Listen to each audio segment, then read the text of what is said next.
Okay, read this question. For the ideal op-amp circuit, find the output current I0.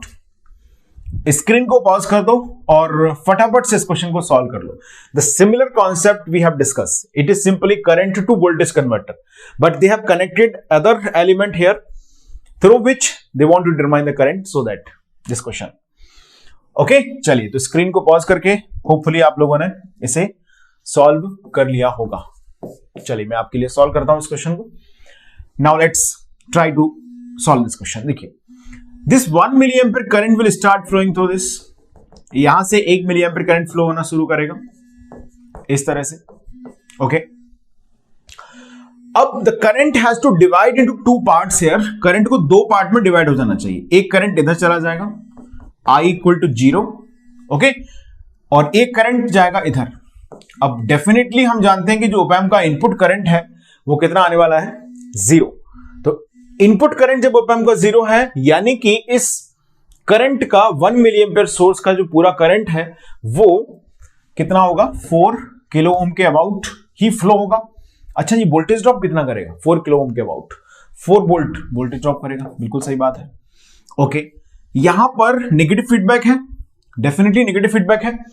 Okay, तो क्या मैं ऐसा बोलूं कि इस नोड का वोल्टेज कितना है, VA इक्वल टू है 0 वोल्ट. तो वर्चुअल शॉर्ट लगेगा यहां पर, वर्चुअल शॉर्टिंग कॉन्सेप्ट. तो यहां पर भी वोल्टेज कितना होगा, 0 वोल्ट होगा. बिल्कुल. इस नोड को मैं कुछ भी एक नोड मैंने मान लिया, सपोज ये नोड है नोड C. तो नोड C का वोल्टेज अगर मैंने मान लिया कि VC है, तो एक चीज मुझे सर्किट में जो बहुत क्लियरली दिख रही है वो ये है कि VC माइनस 0 इक्वल टू कितना है, 4 वोल्ट. यहां पर वोल्टेज कितना है, -4. In fact I must say it is -4. Clear है ये बात सभी को कि नहीं? देखो, ये 0 पर है, ये 0 पर है, ये +4 का ड्रॉप हो रहा है, तो यहां पे कितना होगा, डेफिनेटली -4 होगा. यानी कि VC और 4 के बीच में, VC और 0 के बीच में पोटेंशियल डिफरेंस कितना है, -4. तो VC का पोटेंशियल कितना आ गया, -4. Okay, this 1 milli ampere current is moving into that branch. इस ब्रांच में 1 मिली एम्पियर करंट चला आ रहा है. ओके, और यहां का नोड वोल्टेज हमको मिल गया है. तो क्या मैं बोल दूं यहां पर एक और करंट हमारे पास होगा I1, जो ऐसे फ्लो हो रहा होगा. देखो, इस नोड का वोल्टेज कितना है, 0 वोल्ट. इस नोड का वोल्टेज कितना है, VC. तो I1 की वैल्यू क्या मैं ऐसे लिख सकता हूं, 0 माइनस VC अपॉन 3K. अच्छा, VC की वैल्यू कितनी है, -4. माइनस माइनस कितना हो जाएगा, प्लस हो जाएगा. तो I1 कितना आ जाएगा, 4/3 मिली एम्पियर. दोस्तों, 1 मिली एम्पियर इधर से चला आ रहा है, 4/3 मिली एम्पियर इधर से जाएगा, और आपसे पूछा कितना गया है, I0.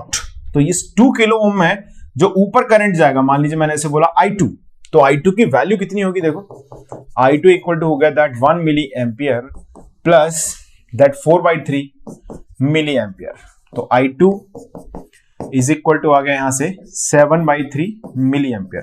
अच्छा, I0 जो है वो जस्ट अपोजिट डायरेक्शन है I2 के. सो I0 की वैल्यू आ गई यहां पर दोस्तों -7/3 मिली एम्पियर. कंप्लीट.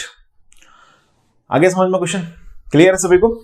चलिए, इसको स्क्रीन को पॉज करें और जल्दी से इस क्वेश्चन को आप नोट कर लें, फटाफट से नोट कर लें. ओके, चलिए.